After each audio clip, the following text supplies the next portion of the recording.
యేసుక్రీస్తు నిన్ను నన్ను రక్తం చేత కొన్నాడు. రక్తం చేత కొనబడిన వారము మనం ఎవరు సొత్తై ఉన్నాము? ఆయన సొత్తై ఉన్నాము. ఇది ఫస్ట్ పాయింట్. రెండో పాయింట్, యేసుక్రీస్తుని ఎప్పుడైతే మనం నమ్ముకొని ఆయన నామంలో మనం బాప్తిసం తీసుకున్నామో అప్పుడు మన జీవితము, ఈ లోక జీవితము సిలువ వేయబడాలి అన్నమాట. ఇక్కడ ఏమనుందంటే, నేను క్రీస్తుతో కూడా సిలువ వేయబడి ఉన్నాను, ఇకను జీవించువాడను నేను కాదు. ఇప్పుడు దీని అర్థం ఏంటి అని కానీ ఆలోచన చేస్తే, నా శరీరము సిలువకు ఎక్కేసింది, నా శరీరం చచ్చిపోయింది ఇక్కడతో. ఇక్కడి నుంచి నాలో జీవించువాడెవరు? ఎవరు జీవించేది? ఇక్కడ ఆయన జీవిస్తున్నప్పుడు ఆయన రెండో మాట అంటాడు, ఈ దేహము ఆయన పరిశుద్ధమైన ఆలయము.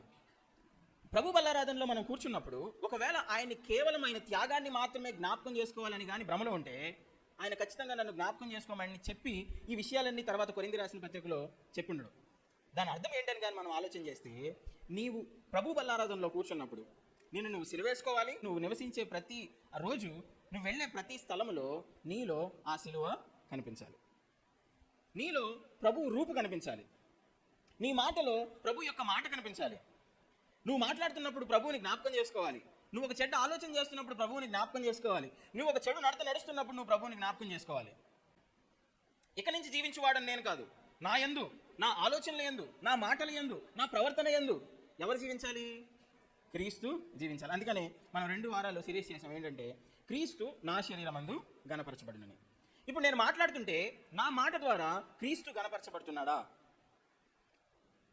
క్రీస్తు యొక్క త్యాగం నా జీవితంలో కనిపిస్తుందా? నా ఆలోచన విధానంలో క్రీస్తు యొక్క ప్రేమ కనిపిస్తుందా? నా నడవడికలో క్రీస్తు కనిపిస్తున్నాడా? ఈ ప్రశ్న ప్రతిరోజు మనం వేసుకోగలగాలి.